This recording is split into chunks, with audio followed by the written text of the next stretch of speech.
Hi there, my name's Dr. Justin Amery, and I want to continue my series about coronavirus, hoping for the best but preparing for the worst.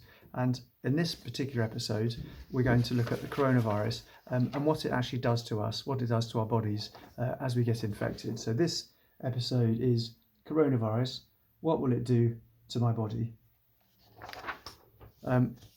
So, as I said, my name is Dr. Justin Amery. I'm a GP or family practitioner working in Oxford in the UK. I'm also a palliative care specialist, mainly in children, but also with adults, having worked both in the UK and in Uganda over the years. I'm sitting at home currently isolated with coronavirus, fortunately recovering after what was just a mild illness. And as it will be for most people, just a mild illness. But I do know from talking to people and contacts as a doctor how frightened people are of this epidemic. And for the vast majority of people, there's no need to be frightened because it's just going to be a mild illness. But for some people, particularly the frail and elderly, this illness could be severe and does have the chance to end up in people dying. And that's a very terrifying thought, particularly if you're living alone and without support. So the aim of these videos is to provide comfort because there's a lot to be comforted about. Firstly, the coronavirus does not kill most people. And if the worst comes to the worst and you do end up dying of coronavirus, I can guarantee that while it's not easy to talk about, just talking about it will make a huge difference because people's fears about death and dying are almost always much, much worse than in reality. So these videos are aimed at relieving the anxiety and to give comfort to those who are at higher risk of dying. So the first question we want to ask ourselves is, what does coronavirus actually do once it gets inside? So what does coronavirus do to our bodies? Well, the first question is to understand is, what does the immune system do? So if we look at how does our immune system actually work? As you probably know, the coronavirus can't be treated by a drug as yet. We hope maybe there will be some drugs, but nothing immediately is available. One day we'll have a vaccination for it, like for other virus infections, but that's probably about a year away. So in the meantime, the thing we're all relying on to kill the virus is our own immune system. And our own immune system is an amazing thing.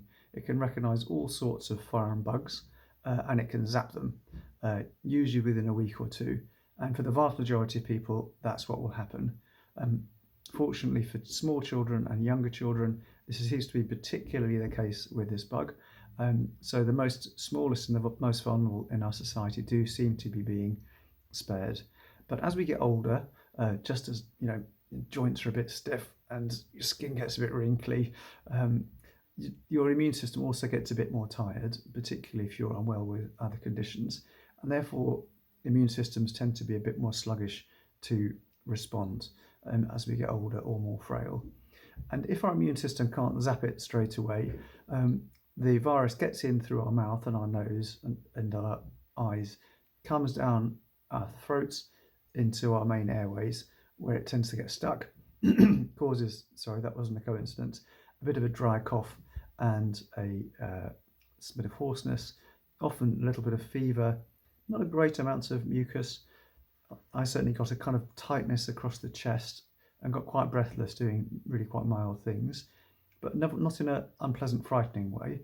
Just when I was trying to run when going backwards and forwards, it was a bit like going for a jog. Everything was just that bit harder. If the coronavirus gets further down into the lungs, you can get what's called pneumonia, which is a deep infection of the lungs. And if it gets worse still, as the immune system tries to attack the virus inside the lungs can get a bit filled up with sort of sticky mucus and fluid as the immune system tries to fight back. And that's what makes it difficult for the oxygen to get into our bloodstreams, because it's the oxygen that we need to keep our brain and our heart, everything else functioning. And at that point, if we go down a vicious cycle, everything stops working and our heart and our lungs will give up, as can some of our other organs.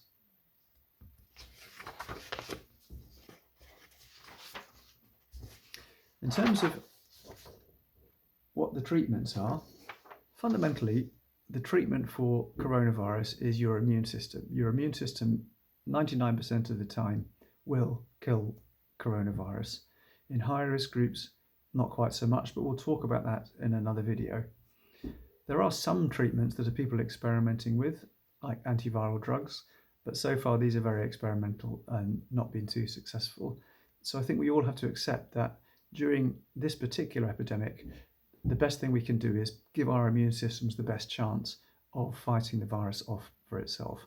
So for everybody, whether we're young or old, it's a question of rest, it's a question of drinking plenty, it's a question of eating healthily, it's a question of not trying to do too much, but doing enough to keep the rest of our bodies active, taking paracetamol or something similar if we get aches or fevers, making sure we treat any underlying conditions healthily, and asking your doctor if the symptoms seem to be getting a bit out of hand, because there are other things that doctors can do to help you. Inside hospital, that involves right up to intensive care and ventilation.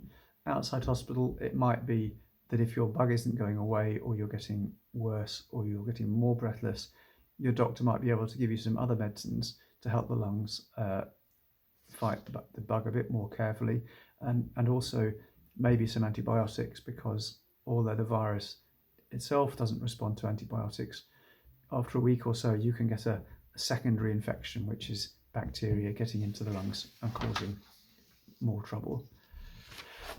Really big question that I think a lot of people are asking themselves is, will I suffer?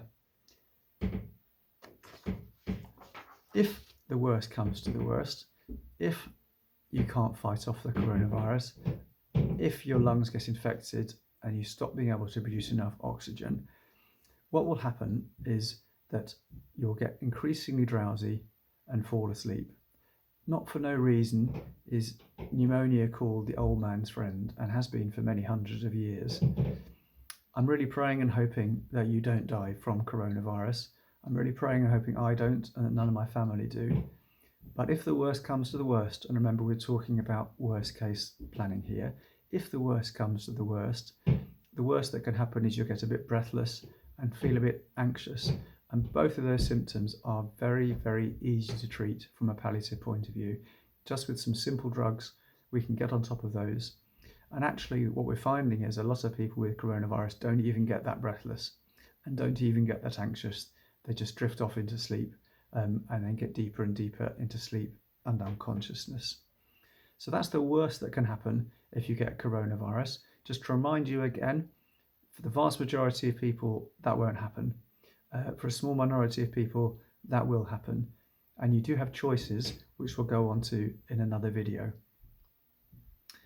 So that was a video about what the coronavirus does to your body. Please do watch the other videos in this series, which will talk about some facts and figures. We'll talk about how you can plan. We'll talk about death and dying. And we'll talk about how to talk to friends and relatives or patients or clients about how to care plan. Remember, what we're trying to do here is hope for the best and prepare for the worst. I hope for you everything does work out for the best, but let's stick together and prepare for the worst. Most importantly, please, please, please do share these videos with your family and your friends, because this epidemic is moving fast and it's really important that we get this information out there as soon as possible so that people can A, be comforted where they can be comforted, B, have the right information that they need, and C, make the right choices for themselves. Thanks for watching and take care.